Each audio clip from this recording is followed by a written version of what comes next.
I love the new iPad. I love my giant, big iPad. I got it right before this tour, and with the exception of having to record things out on the road, I could just live with the iPad. It's great.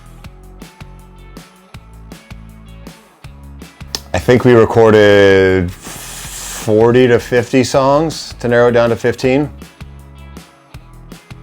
I have to try and get out of my own head. I have to stop thinking about things and just kind of space out. That's how I overcome writer's block. I just have to go do something else, let my mind go weird places. Rams are gonna take the Super Bowl this year. Rams are gonna go, I don't know, 13-3. To have a really fun, positive show. I think that everyone in his crew is super cool. He's super cool. His band is super cool.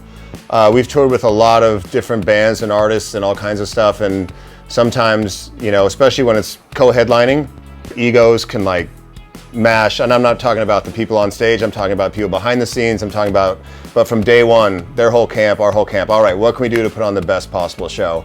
He goes up there, Wayne goes up there and kills it every single night, and it's fun, and everyone's singing along, and he's smiling, and it's just, I watch his show and I'm like, oh shit, yeah, I can't wait to play. As far as venues go, I think I had a really special moment after we played Madison Square Garden.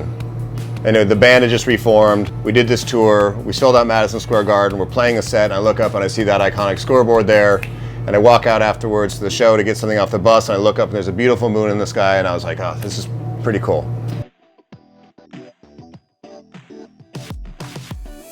Dead Wake. It's one of the first books that Matt and I traded. In fact, when he came in to play those shows, I bought him a copy of the book that was signed by Eric Larson, and I wrote a little note in there for him, and it was a really cool book. My happiest days was 1999. Enema State had just come out, our star was taking off, all of our dreams were coming true. I met my wife that year, just a great year all around. It's all been shitty since then. Everything just down, down, down. Sucks.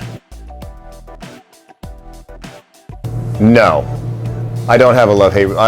Every single song is like a snapshot in a photo album. It's a record of a certain time.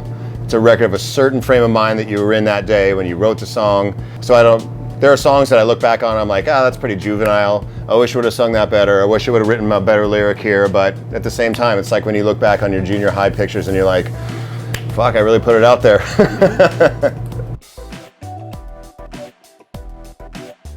If we love the song, it's a Blink song. And what happens when the three of us get into a room and start putting our hands on a song and pulling it in different directions and putting it into different shapes and throwing ideas in and everything else, that makes it a Blink song. I think all Blink songs at their core have a cool catchiness to them. I think there's a spirit in Blink songs that kind of runs throughout everything that we do. Even, you know, songs that are super fast, or songs that are more poppy, or songs that are more electronic or whatever. If we like a song, it's a Blink song. The most adult thing I do every day, I mean, I don't feel like I have to do any adult stuff. The stuff that I do as an adult, like, I don't have to do any adult stuff. I'm lucky enough to have a tour manager that makes sure that, you know, I get up on time and I'm in the venue on time and I make it to the airport on time. Probably the most adult thing I do every day is check in on my son. But I don't consider that an adult thing because that's something that I want to do. So, I mean, I guess it's an adult responsibility, but I don't feel like it's a chore. What am I serious about? Not putting fucking pineapple on pizza. That's an abomination. That's what I'm serious about. If there's anything that I'm really serious about, it's pineapple on pizza. Fuck, knock it off. My burrito, beans and cheese. That's it. That's all you need. Rice is just a filler, so I don't use that. Bean and cheese. And if you're at breakfast, scrambled eggs, obviously.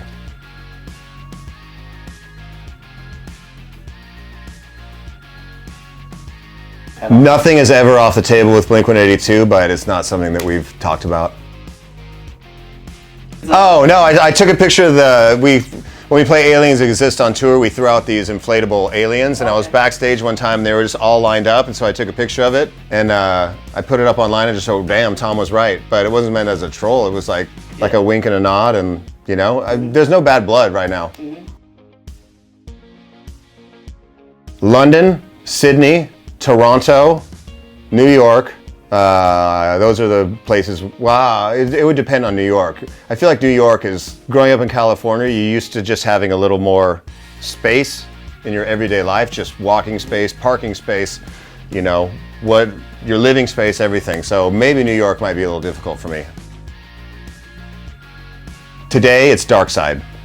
I love that song.